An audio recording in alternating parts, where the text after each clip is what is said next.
The wedding reception was filled with joy, laughter, and endless conversation about Michael's incredible surprise. The ballroom of the Atlanta Grand Hotel sparkled with purple and silver decorations, and a large dance floor occupied the center of the room. "Ladies and gentlemen," Tim announced into the microphone, "please welcome the new Mr. and Mrs. Thompson." Sarah and Michael entered the reception hall to thunderous applause. Michael was back in his wheelchair, as the exoskeleton was meant for limited use, but his face glowed with happiness. The standing ceremony had been more perfect than he could have imagined. As they made their way to the main table, people kept stopping them to express their amazement. Dr. Anderson, who was among the guests, found himself surrounded by people asking questions about the technology. "The company I work for has been developing this for years," Dr. Anderson explained to the curious crowd. "Michael was one of our best test subjects. His determination to stand for his wedding vows pushed our research forward by months." Sarah's father, Robert, stood up to give his speech, his voice shaking with emotion. "When my daughter first told me she was dating a white man in a wheelchair, I had my doubts," he admitted. "But Michael proved me wrong in every way.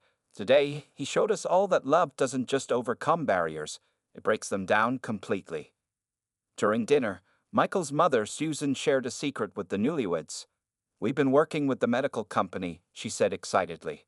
"They want Michael to be their spokesperson. They believe your love story will inspire others to never give up hope." Sarah squeezed Michael's hand, proud of how his personal journey could help others. "You're going to change so many lives," she whispered to him. Then came time for their first dance. The guests watched in surprise as Michael wheeled onto the dance floor and, with Tim's help, once again stood using the exoskeleton. Sarah walked into his arms as at last began to play the same song she had walked down the aisle to. "I practiced this too," Michael said softly as they swayed together. The exoskeleton allowed him to move smoothly, though in limited ways. 5 hours a week for 3 months. "You're incredible," Sarah replied, resting her head on his shoulder. "I can't believe you kept this secret all this time." As they danced, Tanya caught the moment on video, the beautiful black bride in her white dress and the handsome groom standing tall, moving together as if they were the only two people in the world. Later in the evening, Diana found Sarah alone for a moment. "Baby," she said, hugging her daughter tight, "I've never seen a love like yours and Michael's. You two remind the world that true love knows no color, no disability, no boundaries." The celebration continued late into the night. Michael alternated between his wheelchair and standing, not wanting to overuse the exoskeleton. Every time he stood, the guests cheered, and Sarah fell in love with him all over again. Near the end of the reception, Dr. Anderson made an announcement that brought tears to everyone's eyes. "The company has decided," he said, "that Michael and Sarah's story will help launch our new foundation. We'll be providing exoskeleton technology to people who can't afford it. The first unit will be donated in honor of their wedding." The room erupted in applause. Michael pulled Sarah onto his lap in his wheelchair, spinning her around as she laughed with joy. As the evening drew to a close, the newlyweds prepared to leave for their honeymoon in Hawaii. Sarah had changed into a beautiful traveling outfit, and Michael was back in his wheelchair, both of them glowing with happiness. "Ready for our next adventure, Mrs. Thompson?" Michael asked as they headed toward the exit under a shower of rose petals. "With you?" "Always," Sarah replied, leaning down to kiss him. They paused at the door, looking back at their friends and family. The room was filled with people from different backgrounds, different races, different abilities, all united in celebration of their love. "You know what?" Michael said, looking up at his new wife.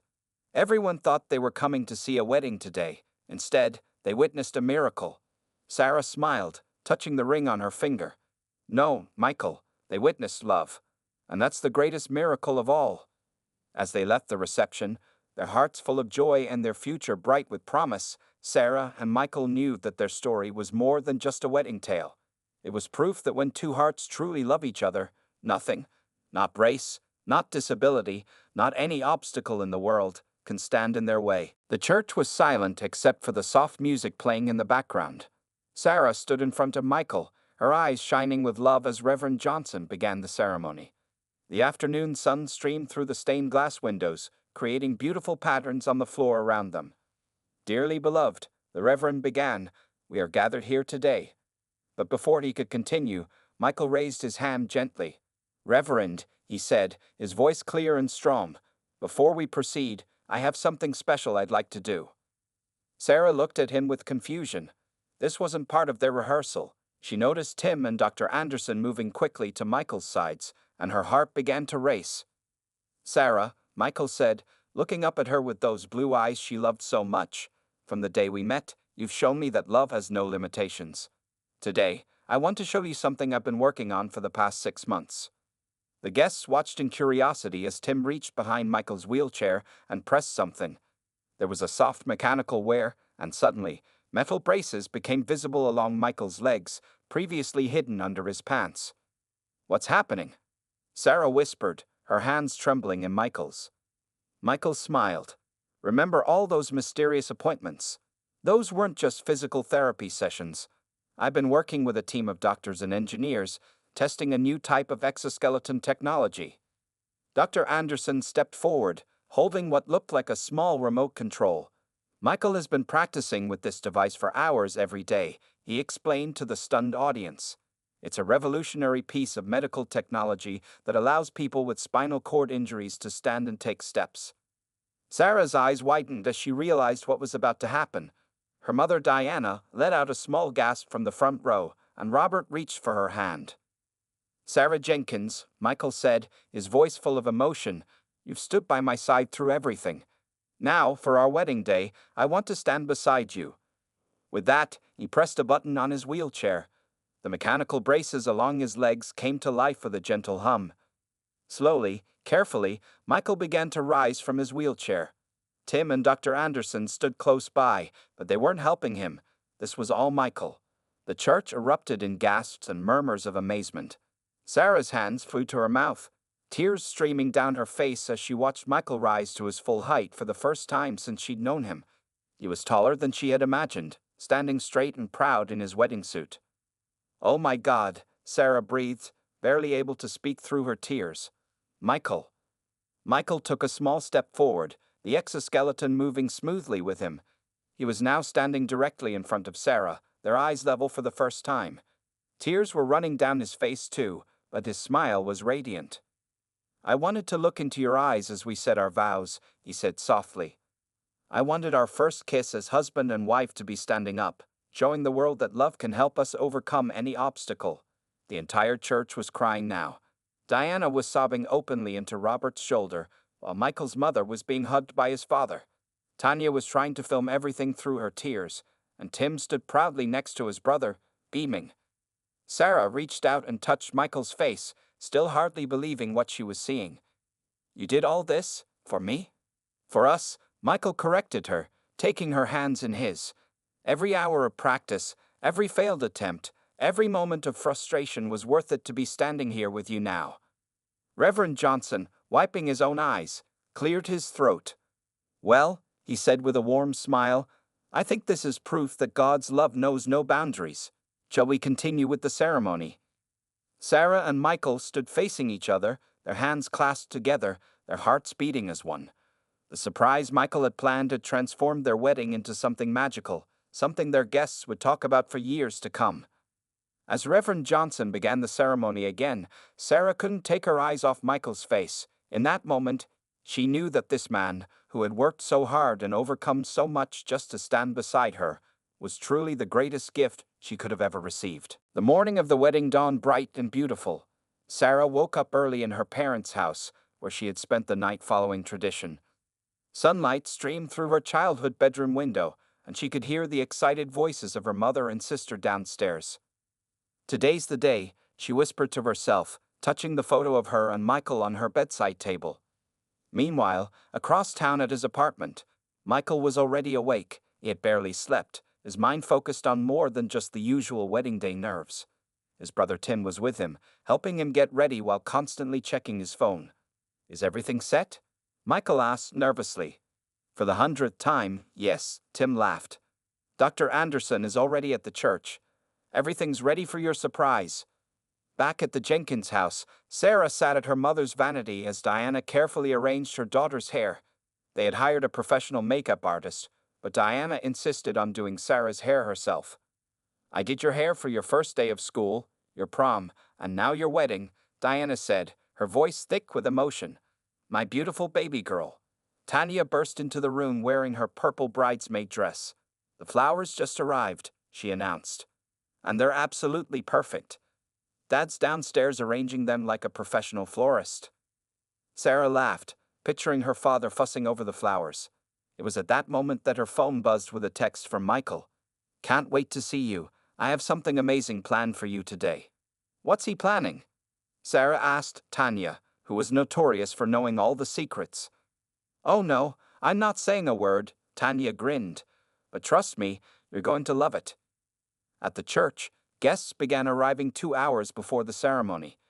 The wheelchair ramp had been decorated with beautiful flower arches, and the wide aisles were lined with purple and silver ribbons.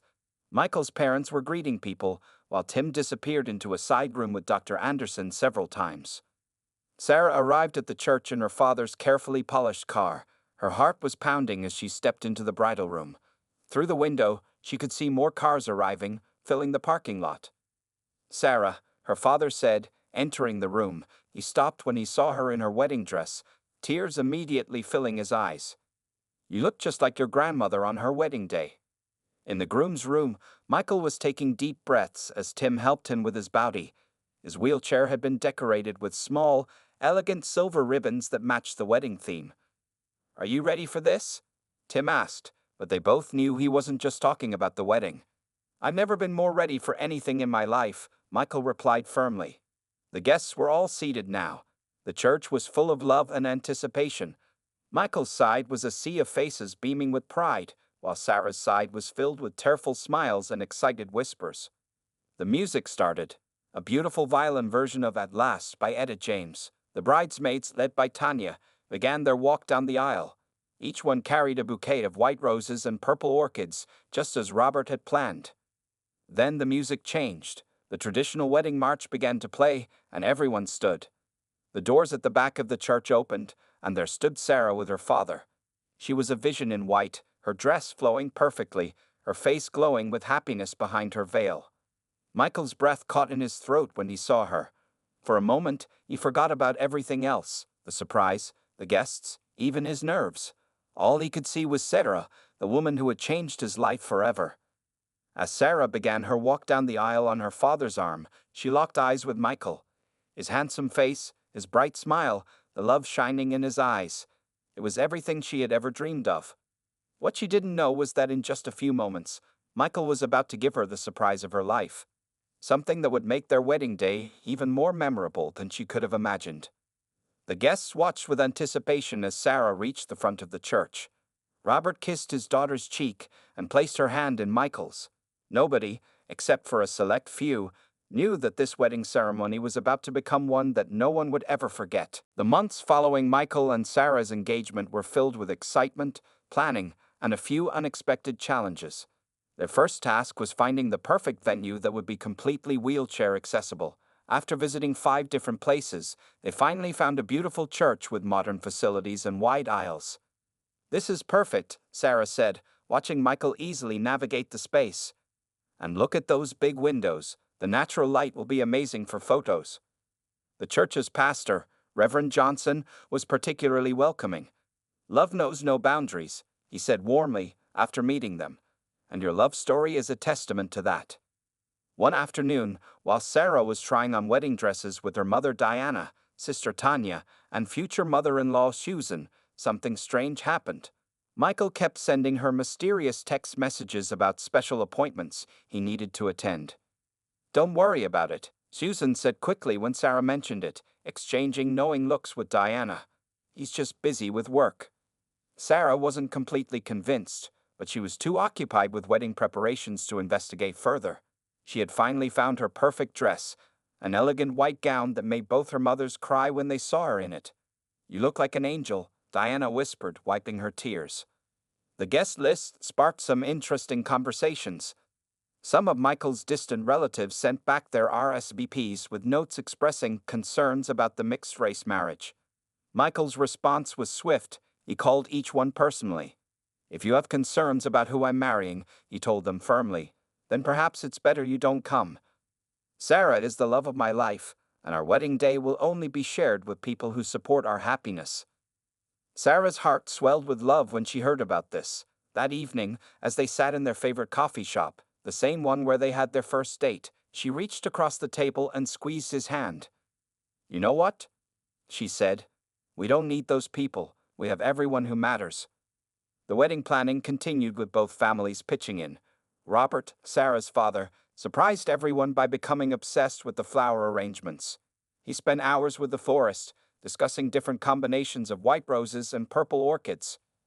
"Dad, I didn't know you were so interested in flowers," Sarah laughed during one planning session. "Well, baby girl," he replied, slightly embarrassed, "I want everything to be perfect for my princess." Michael's younger brother Tim, who was serving as best man, organized the most unique bachelor party, a virtual reality gaming night where Michael could participate in everything, including virtual skydiving. The photos showed both men laughing hysterically with VR headsets on. Meanwhile, Tanya threw Sarah a beautiful bridal shower, decorating everything in purple and silver, their chosen wedding colors. The highlight was a video compilation of messages from all their friends and family, including the little boy from the restaurant who had been fascinated by Michael's wheelchair tricks.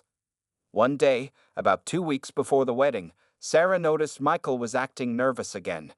He was spending a lot of time on the phone with his physical therapist, Dr. Anderson, and having private conversations with Tim. "Is everything okay?" she asked one evening. "Everything's perfect," Michael assured her, but his eyes held a secret sparkle. "Just working on a special surprise for our big day." Sarah tried to get more information from Tim, but he just grinned and said, "Trust me, sis-to-be, you're going to love it." As the wedding day drew closer, their home filled with gifts, cards, and well wishes. The most touching one came from a group of Michael's software users. Families whose lives had been changed by his programs had pulled together to buy them a honeymoon package to Hawaii. "Look," Sarah said, reading the card through happy tears. "They'd made sure everything is accessible for you." Michael pulled her into his lap, spinning his chair playfully. "You know what I love most about us?" he asked. "What's that?" "That we never let anything stop us. Not wheelchairs, not prejudice, not distance, nothing. And our wedding day will prove that to everyone." Sarah kissed him softly.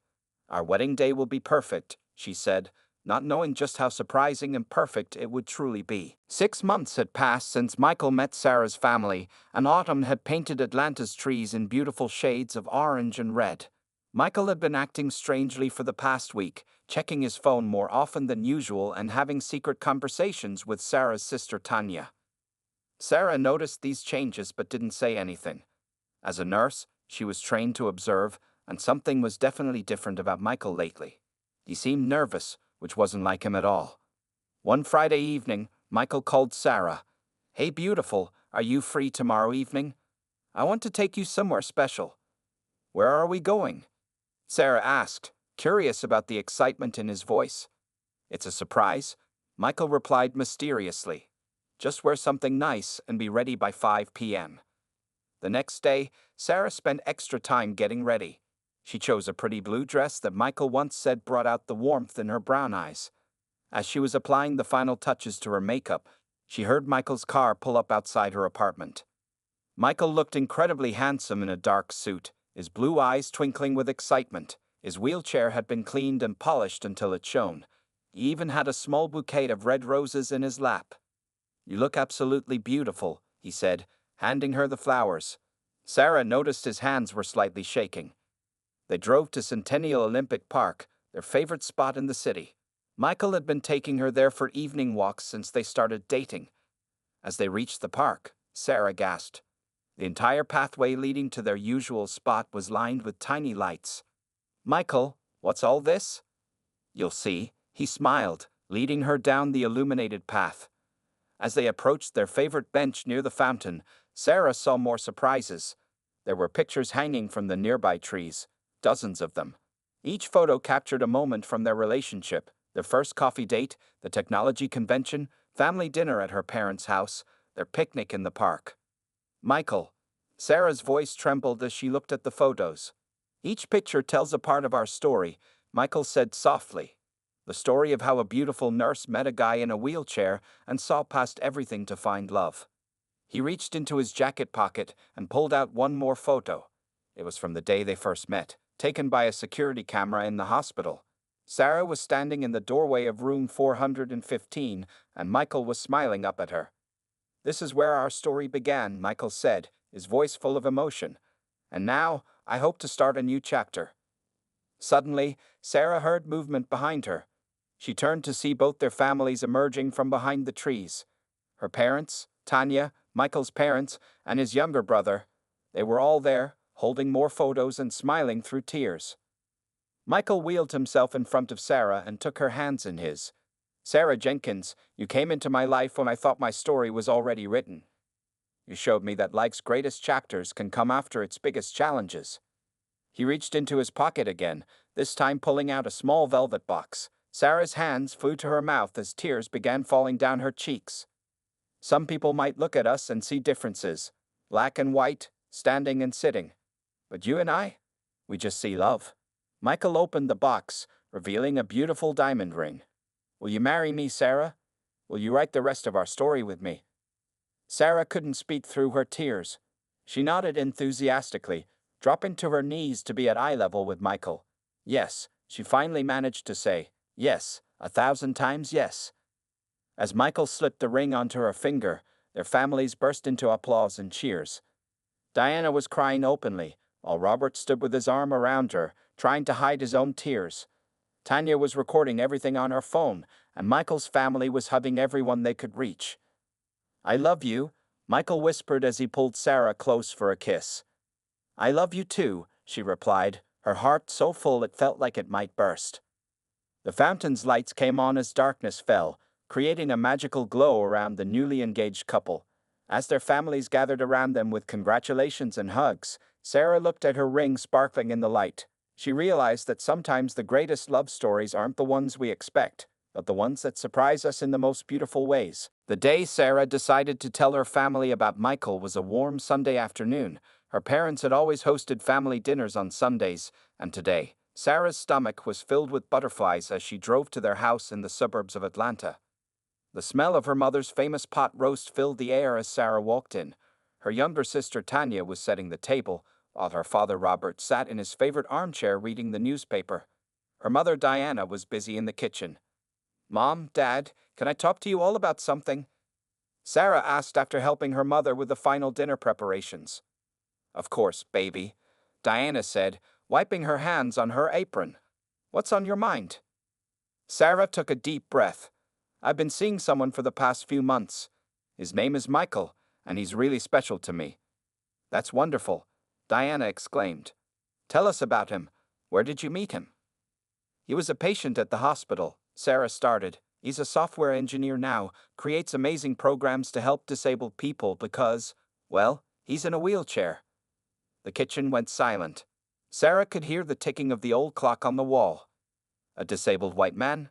Her father finally spoke, lowering his newspaper. "Sarah, have you really thought this through?" "Robert." Diana scolded, but her face showed concern too. "Sarah, honey, we just want what's best for you. Being in an interracial relationship already has its challenges, but adding disability to that." "Mom, I'm 32 years old. I know what I'm doing," Sarah said firmly. "Michael is the most incredible person I've ever met. His disability doesn't define him." Tanya, who had been quiet until now, spoke up. "I think it's cool, Sarah. Can I meet him?" Sarah smiled gratefully at her sister. "Actually, I was hoping to invite him to dinner next Sunday." Her parents exchanged worried looks. "Sarah," her mother began gently, "have you thought about the future? Taking care of a disabled husband, the extra responsibilities, what people might say." "People already say things, Mom. But Michael and I don't care," Sarah replied. "He takes care of himself. He drives, he works, he lives independently. He just does things differently." The following week, Sarah brought Michael to meet her family. He arrived early, dressed smartly in a blue button-down shirt that matched his eyes. Sarah noticed her mother's surprised expression when she saw how handsome he was. Michael had brought flowers for Diana and a rare vintage baseball card for Robert, having remembered Sarah mentioning her father's collection. For Tanya, he brought a small tech gadget he'd been developing.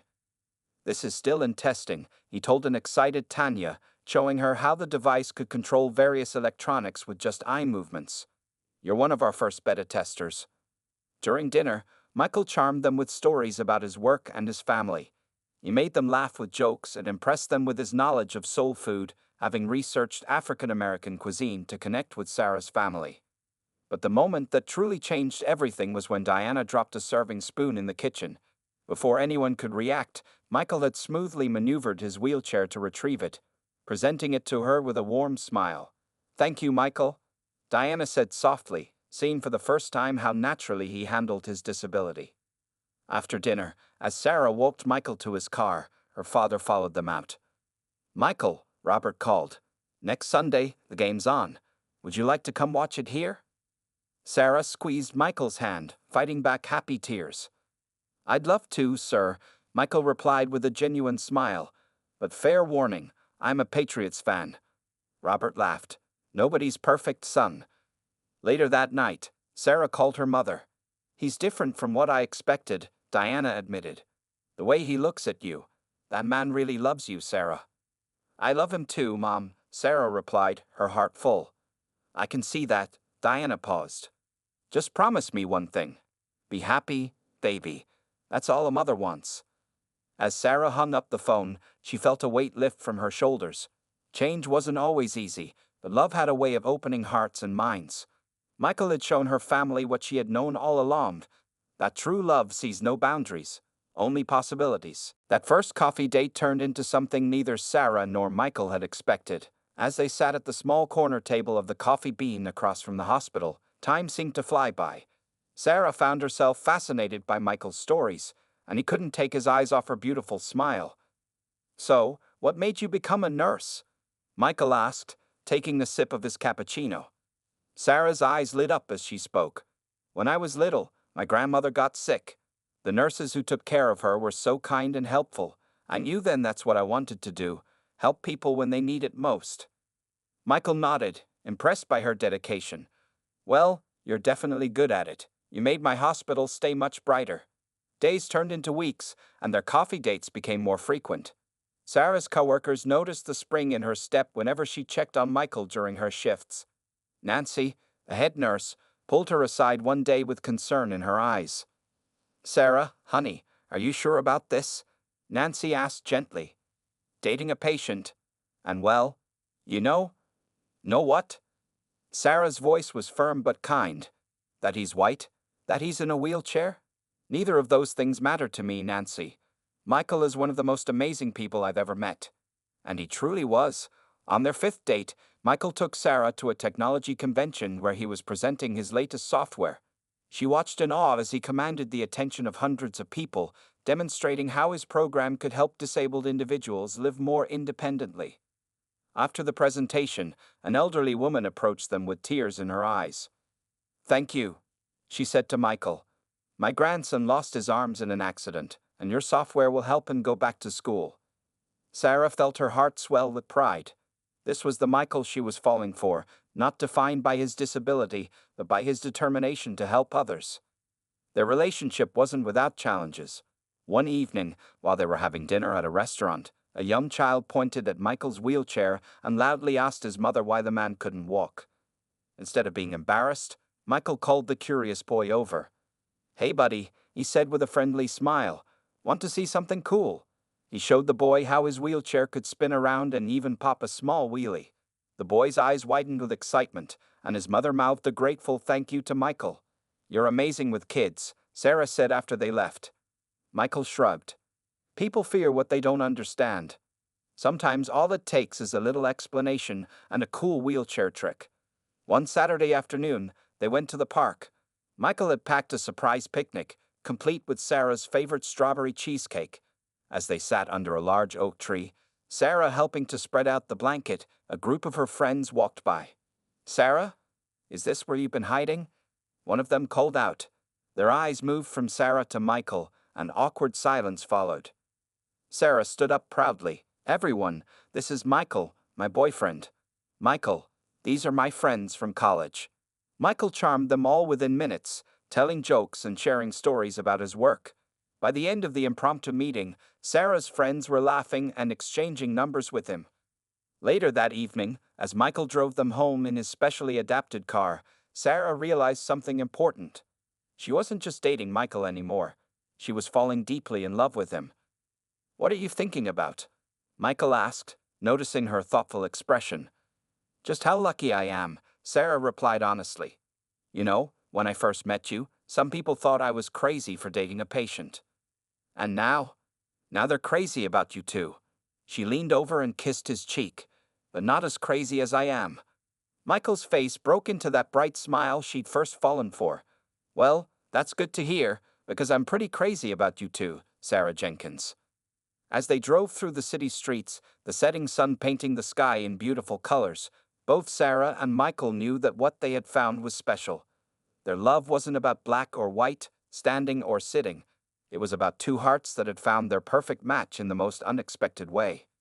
The biggest surprises in life often come when we least expect them, and for Sarah and Michael, this was just the beginning of their amazing journey together. The morning sun peeked through the windows of Atlanta Memorial Hospital as Sarah Jenkins hurried through the busy hallways. Her colorful scrubs swished softly as she walked, and her practical shoes squeaked against the clean hospital floor. At 32 years old, Sarah had been a nurse for 8 years, and she loved every minute of it. Her dark skin glowed with natural beauty, and her kind brown eyes always had a way of making patients feel at ease. "Sarah, we need you in room 415, called out Nancy, the head nurse, as Sarah passed the nurse's station. "New patient just got transferred from Cedar Heights Hospital. He needs his morning checkup and medication." "On my way," Sarah replied, quickly checking her clipboard and heading toward the elevator. She enjoyed meeting new patients. It was like opening a new book, never knowing what story she would find inside. Room 415 was at the end of the rehabilitation wing. As Sarah approached, she could hear someone laughing. A warm, genuine sound that made her smile even before she entered the room. She knocked gently on the door. "Come in," a male voice called out. Sarah pushed open the door and found herself looking at a young man in a wheelchair. He was facing the window, but turned around as she entered. The first thing she noticed was his bright, engaging smile. The second was how his blue eyes seemed to light up the whole room. "Good morning. I'm Michael Thompson," he said cheerfully. "And you must be my new nurse." "Yes, I'm Sarah Jenkins," she replied, surprised by his upbeat attitude. Most transfer patients were usually grumpy or withdrawn on their first day. "How are you settling in?" "Well, the view here is definitely better than at Cedar Heights," Michael said, gesturing to the window. "Though I have to say, it just got even better." He winked at Sarah, making her laugh despite her professional demeanor. As Sarah checked his vital signs and went through his medical history, she learned that Michael had been in a car accident 3 years ago. The crash had left him paralyzed from the waist down, but it hadn't taken away his spirit. He worked as a software engineer from home, creating programs that help other people with disabilities. "You know what the hardest part of being in a wheelchair is?" Michael asked as Sarah updated his charts. "What's that?" she asked, expecting a serious answer. "People always look down at you, literally," he joked, making Sarah chuckle again. "But hey, I get the best seats everywhere I go. No waiting in lines at theme parks either." Sarah found herself spending more time in room 415 than she needed to. There was something special about Michael, not just his humor, but the way he spoke about life with such passion and purpose. He told her about his latest project, a program that would help people with limited mobility control their home devices more easily. "That sounds amazing," Sarah said, genuinely impressed. "You're really making a difference in people's lives." "I try," Michael replied modestly. "Life gave me lemons, so I decided to make a high-tech lemonade stand." As Sarah was about to leave, Michael called out, "Hey, Sarah. Would it be totally inappropriate if I asked you what time your shift ends?" Sarah turned back, surprised. "It would be completely inappropriate," she said with a small smile, "but it ends at 6. "Good to know," Michael nodded thoughtfully. "And would it be even more inappropriate to ask if you'd like to grab a coffee after your shift? The cafeteria here makes surprisingly decent lattes." Sarah hesitated for a moment. It wasn't usually her policy to socialize with patients. But something about Michael felt different. His warm smile, his positive attitude, and the genuine interest in his eyes made her want to know more about him. The cafeteria closes at 5, she replied with a grin, but there's a nice coffee shop across the street that's open late. It's a date then, Michael beamed. I mean, if you want it to be. Sarah felt her heart skip a beat. Yes, she said softly. I'd like that. As she left room 415 that morning, Sarah couldn't stop smiling. Sometimes life's biggest surprises came in unexpected packages, and something told her that Michael Thompson was going to be the most unexpected surprise of all.